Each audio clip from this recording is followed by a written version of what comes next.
Yeah, so when you're underwater, it creates a state of calm for most people. And especially when you're scuba diving, once you put the regulator in your mouth and your main focus is just breathing.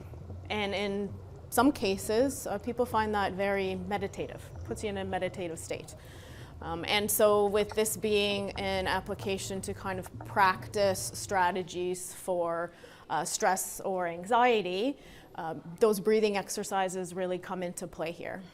And now my dive guide here is leading me into a deeper, where are we at, minus 11 meters now underwater?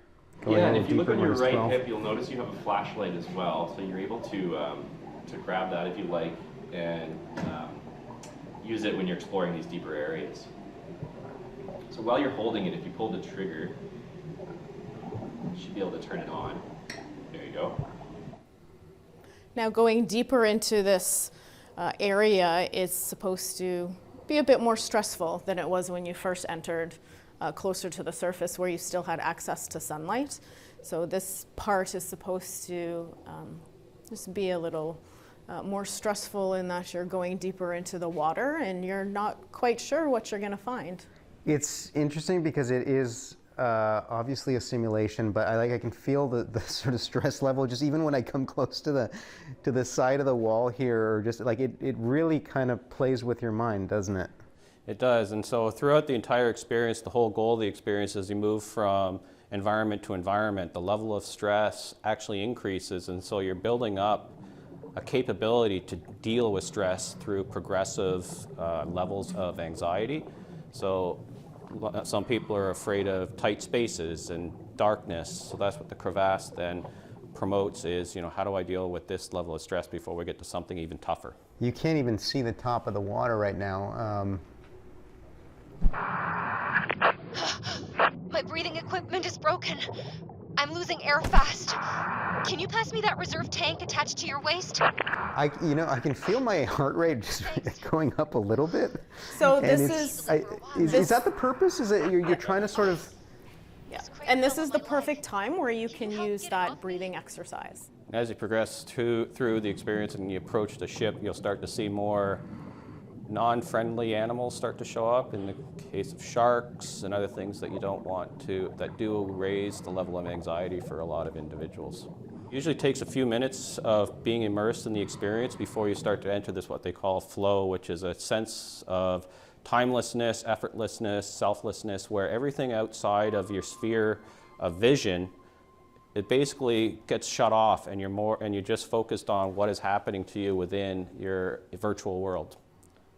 And there's a lot to take in here. I imagine you could really lose yourself in the experience of this. Yeah. Let's see if we can ID the ship. So now I'm really starting to feel a little bit claustrophobic in here. So this is where things become a lot more stressful. And I can see that also my oxygen is running out. Yeah. And so you can use some of the tools and strategies that like the breathing exercises, to actually stop, breathe, think about what you need to do and what skills or tools you have to implement to get past what you might be feeling. So this is something that the dive instructor at the beginning of this simulation has talked about, and this is the breathing exercise. So can you sort of go into that, and what is the strategy there? So a lot of it is to stop, think, breathe, and act. And so then what we want you to do, it's a very common tool that's used in meditation and yoga, is breathe in, hold it for 4 seconds, breathe out, hold it for 4 seconds, wait 4 seconds, and then repeat for up to 4 minutes. And that is a calming exercise that a lot of different specialties use to lower your heart rate, lower your sense of breathing, and bring about a sense of calm.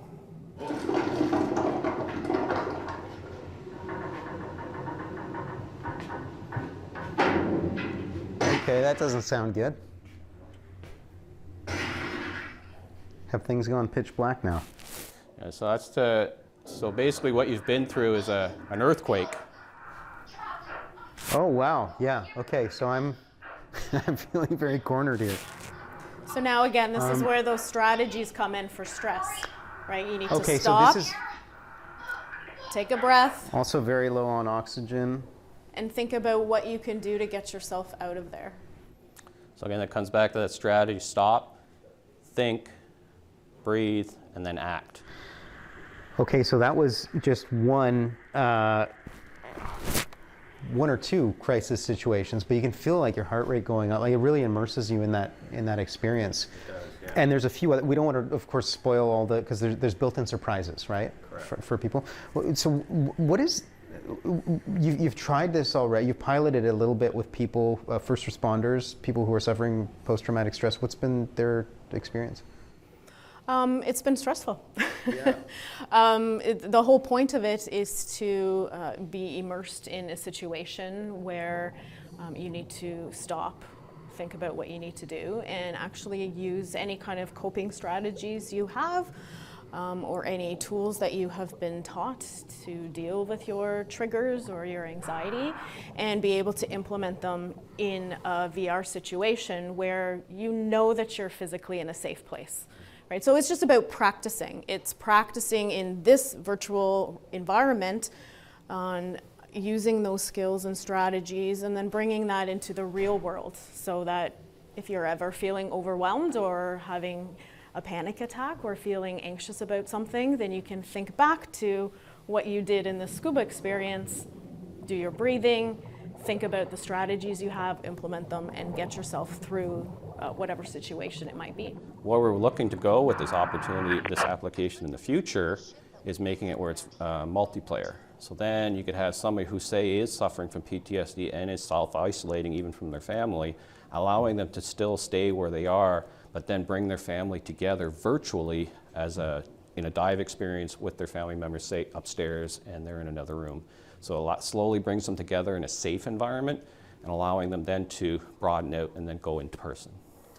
Well, Jeff, Natalka, I want to thank you guys for letting me take part in it. It's very exciting, the research that you're doing and the work that you're doing, and can't wait to see where it goes from here. Thank you. Perfect. Thank you. Thanks. Thanks. Thank you.